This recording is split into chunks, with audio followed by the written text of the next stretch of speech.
Welcome back to the conversation in News Central Television, and straight to our first discussion of the evening. In August 2023, despite earlier assurances by President Bola Ahmed Tinubu that the fuel subsidy had been removed, the federal government of Nigeria reportedly paid a significant sum of 169.4 billion naira to maintain the pump price of petrol at 620 naira per litre. This payment was funded through $220 million taken from the Nigerian Liquefied Natural Gas dividends received by NNPC Limited.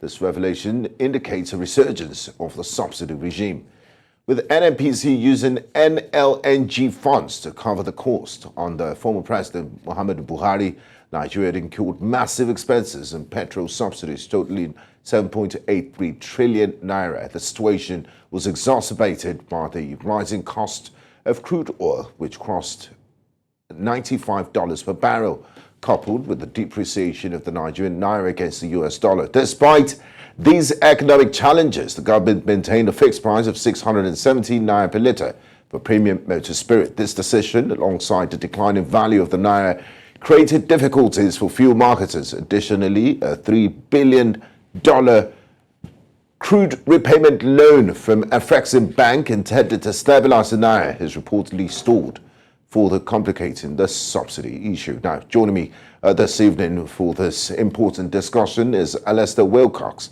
a former chairman, ICAN Lagos and District Society. And we also have Deyemi, Saka, a public affairs analyst, who's here with me in our Lagos studios. Gentlemen, welcome to the program. Nice to be here. Now, I'd like to start with Alesta. Can you provide a historical overview of Nigeria's petrol subsidy policies and explain how they've shaped the country's energy and economic landscape? In the past, you hear that there's no subsidies gone. And how did we find ourselves in this situation? What's the historical overview of Nigeria's petrol subsidy policies? Well, first, let's define what is subsidy. Subsidy, I mean, unfortunately, we've used that term so loosely that it has lost the meaning, or a lot of people are oblivious of what the term subsidy means. Subsidy, of course, means to pay, to help to defray a cost of a particular commodity. And Nigerians have had that issue with respect to our petrol energy mix.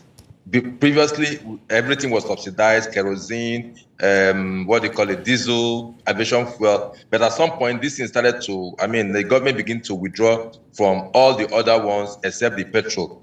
Now, there has been so much talk about how much government spends on subsidies. Sincerely speaking, nobody today can categorically put a proper figure as to how much government uses as subsidy for petrol before the May 29 speech. All we get is some bloated figures, some trillions, which I don't know where they come from, and all whatnot. But be that it may, before now, a historical perspective is that before now, like during the Jonathan era, when the whole issue of subsidy blew up to an alarming proportion, where NNPC engages individual marketers or individual organizations to import fuel. And so when they import, they will be paid the subsidy portion, because when they import, the government sell that product at a regulated price. So the difference in the landing cost and the profit margin of the importers will not be paid by government. Of course, we know the scam that took place with that regime. Now, when the Buhari administration came to power, they stopped every other people from importing. Only NNPC imports. Now, NNPC was become the sole importer of petroleum products, especially the PMS. And so NNPC was paid itself, because they are taking money from either treasury account or whatever to pay itself those costs. Of course, that's also emerged with a lot of controversy, because nobody was able to know what was our consumption, what was imported, what was our consumption, and what was the subsidy paid. So it was all flying about in billions, trillions of naira being talked about, and nobody can account for it. Of course, when the president came, he said, let's pay the commercial price of which is like subsidy. I mean, when they say subsidy is gone, is let's pay the commercial price. And that was why you saw the astronomical increase in the price of PMS, which was also first was 488, then moved to 568, okay. and then and that brings us to present day Nigeria. Thank you, Alesta. I'll come back to you shortly. I'd like to bring in Deyemi Saka, who's with us here in the studio. Now, Deyemi, despite assurances that subsidy has been removed, we all remember the president's inaugural speech at Eagle Square, where he famously declared that subsidy is gone. But recent reports suggest that this subsidy that was gone on the 29th of May have resurfaced. Could you delve into the factors that might have contributed to this resurgence and its impact on the Nigerian economy? Yeah, but before I go into that, I probably want to correct Alesta when he said NNPC has been the sole importer of crude oil since 2015. And I stand to be challenged or corrected. But by the time we had this issue of contaminated fuel in circulation, which NNPC called off spec, that was when we realized that we had other major oil, importers apart from NNPC. So I think that is wrong. And if you want us to backtrack a bit, I probably just want to limit myself to 2022, 2023. As at 2022, there was a budgetary allocation for subsidy on PMS to the tune of 20 and something billion. Outcry everything from the figure jumped to 400 and something billion, 460. From 460, we started having 1.4, 1.7 trillion before we now had 4.3 trillion that they closed with at May 29. But now, to the issue on ground, I think somebody should advise President Bola Ahmed Tinubu that the 1999 Constitution is not a collection of suggestions or probably thoughts. It's our law. And by paying, or by NNPC, which is an agency of government and is under his administration or control, to pay subsidy is a breach of Section 80 to 82 of the Constitution, which is public revenue. All accruals should go to Federation accounts. Yes. And you can't spend out of it without budgetary allocation, appropriation act passed by the National Assembly. There has not been any supplementary budget appropriation act to cover this expenditure, and that is a breach of further slap on the Constitution. That must be addressed. I'm not here to eat up the politics demanding for an impeachment of Mr. President, but I'm just here to tell him to please respect the laws of the land. And I'll tell people, subsidy, when the exchange rate started fluctuating and dollar against Naira started, aiming for the sky. Yes. I told people, I said, there's no way you can tell me you've deregulated the downstream sector, the whatever, or you've almost subsidy, and you're still controlling the pump price of PMS. That is wrong, because once but Deyemi, sorry to interrupt you. Looking at the economic realities of Nigerians and the situation we are, I mean, you might be calling for anarchy if you just fold your arms and allow market forces to determine the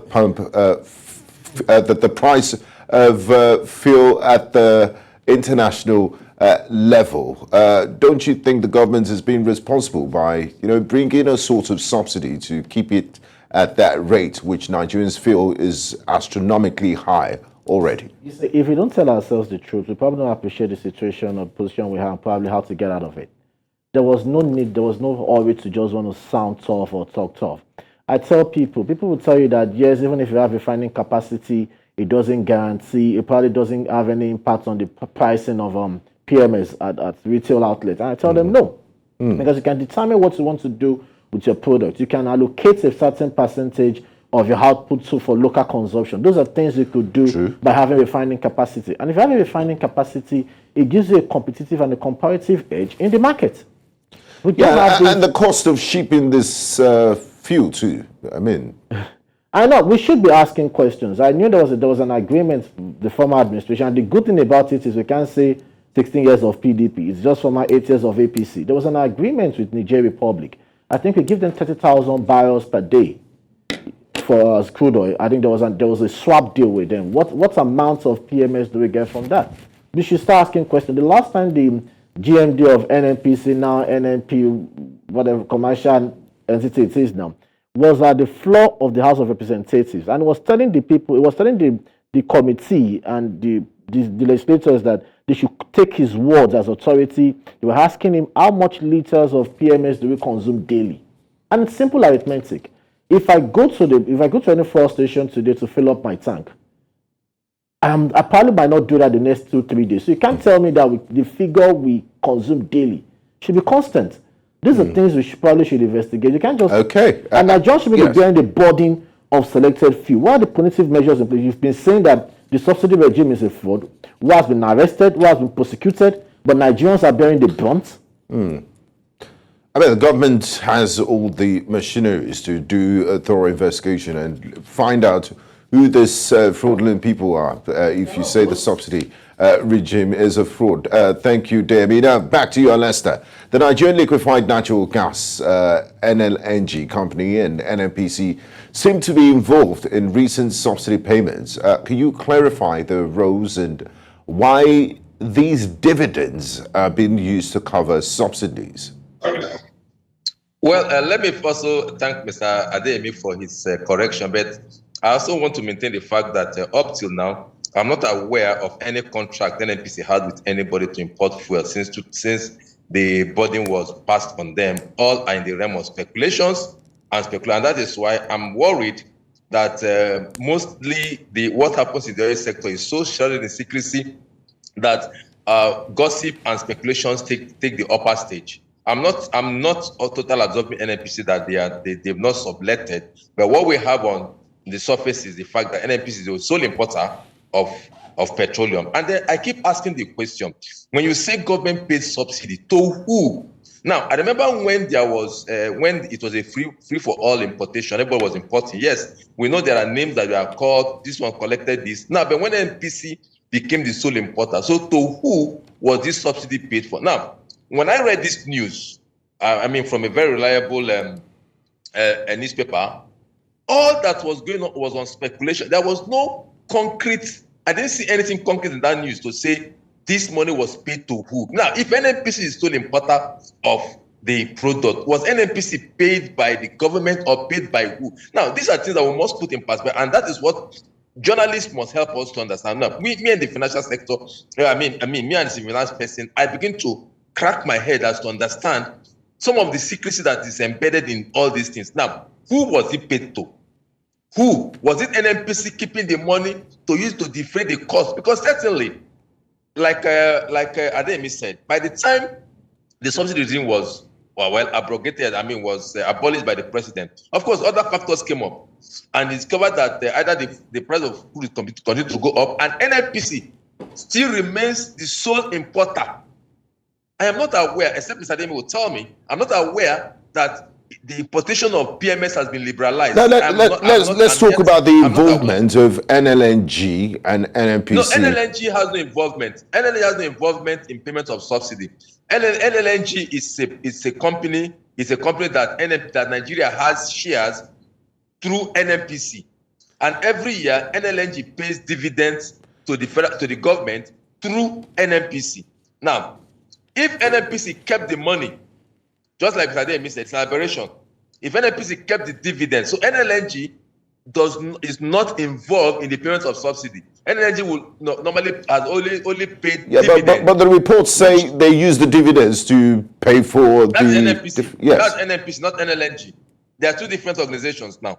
Now, it's like you have a share in a company, and the company pays you your dividend, and then you use it how you want to do. So it's not LNG. I'm at this point knowing that from my perspective, I know that it's not LNG that paid dividends to any that paid subsidy. Now, NLNG will have paid that money to NNPC, which is their shareholder. NNPC was supposed to remit that money to the presentation account, which was supposed to be shared or whatever be the issue. Now, if it is true that NNPC kept the money and used it for importation of, now we must dig deep.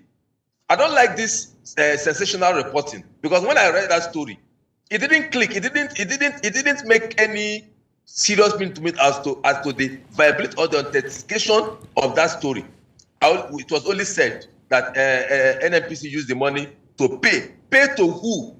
Pay to themselves, or use to import fuel, or what? So this must be clear. And then again, what is very important now for us to even talk about it? What is the consumption of PMS in Nigeria? Since the deregulation that the price of PMS went up. That's the million-dollar question. Yeah. That nosedive, I'm coming, sir. Consumption has nosedived drastically. I'm not sure we're even consuming as much as 30% of original cost. Now, see the streets. Look at the streets of Lagos. Look at, Lagos, that is the main commercial center. That you have traffic all over the place. Now, look at the streets. It's empty. People no longer, so what is the consumption at this point? So we must, and that is what all of us owe this country. Because the corruption in NNPC is still there.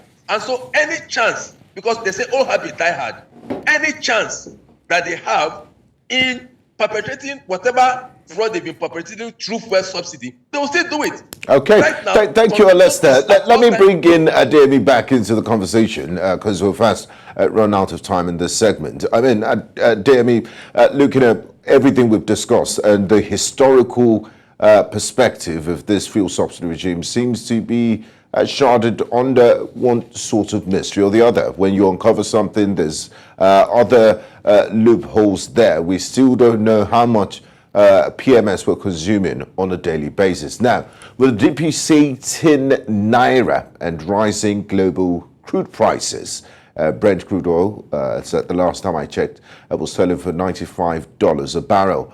How is the government managing to maintain the petrol at the pump price of 617 Naira per litre?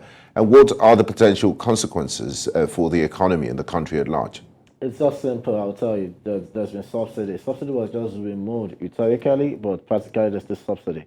Because there's no way you can keep that price against the rising cost of crude in the international market with low local refining capacity, and you want to tell me you've been able to come up a magic or miracle. But this is the second miracle I can think of outside the birth of Christ.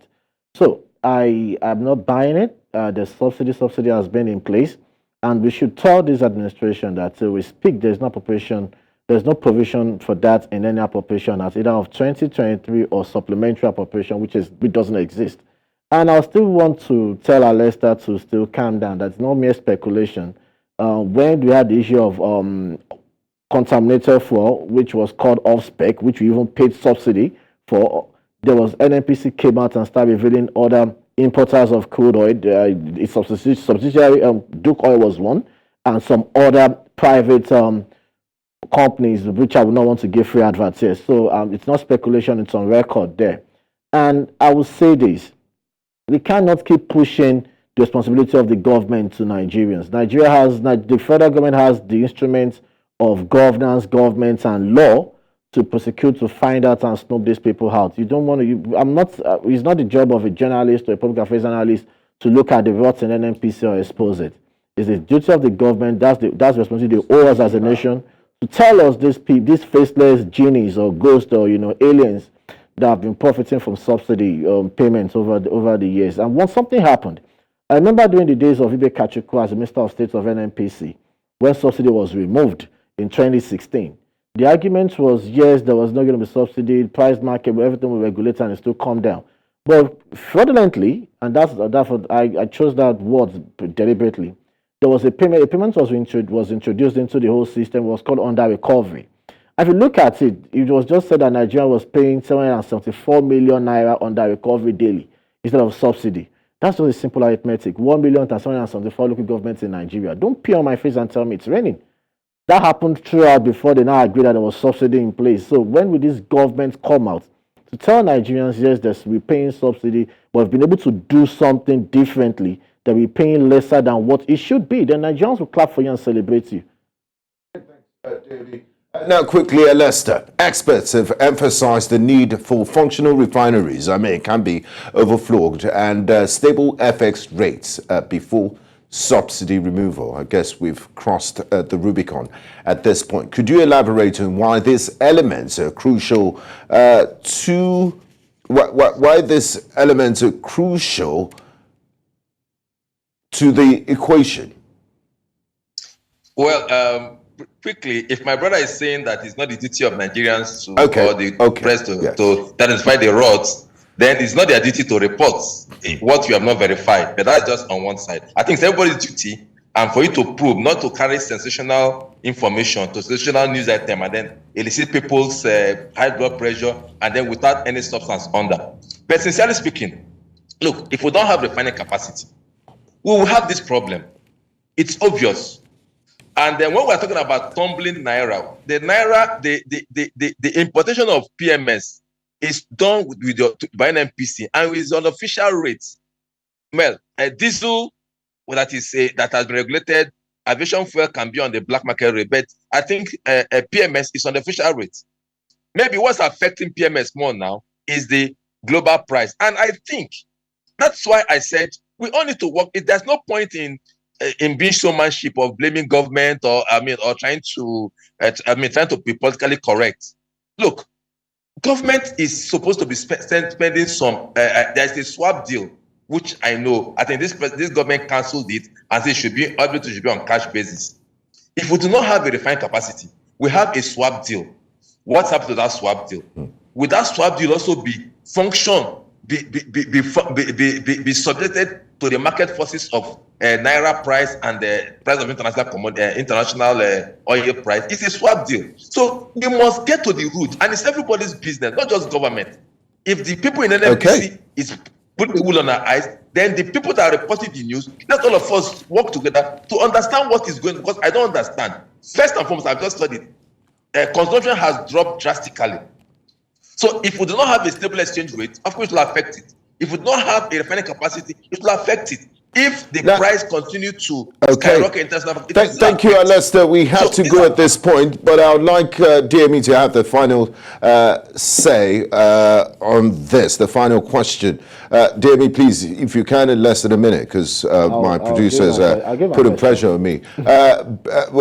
What do you, looking ahead, what do you believe are the most critical steps that Nigeria needs to take regarding its energy policies and subsidy management to ensure a sustainable future? Well, I think the best thing the government will need to do is open up its book and tell Nigerians what they're paying for subsidy. That is one.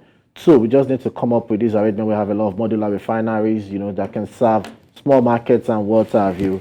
And thirdly, and it's good that the past efforts of, previous administrations and with this government, the Port Harcourt refinery will come up. Let's see if they can do 2 or 3 more to come up, and we're home and dry. Thank you very much, Deyemi Saka, Public Affairs Analyst, and Alesta Wilcox, former Chairman, ICAN Lagos District Society. It was a pleasure having you both on the conversation. We do appreciate your insights. Thank you. Thanks. It's always my pleasure. Anytime. Thank you very much. Deyemi, thank you. You're welcome. You're welcome. You're watching The Conversation on News Central Television. We'll go on a quick break. When we return, we'll discuss the situation in Ghana, where Ghanaian police officers have cracked down on the cost of living protests. So stay with us. We'll be right back.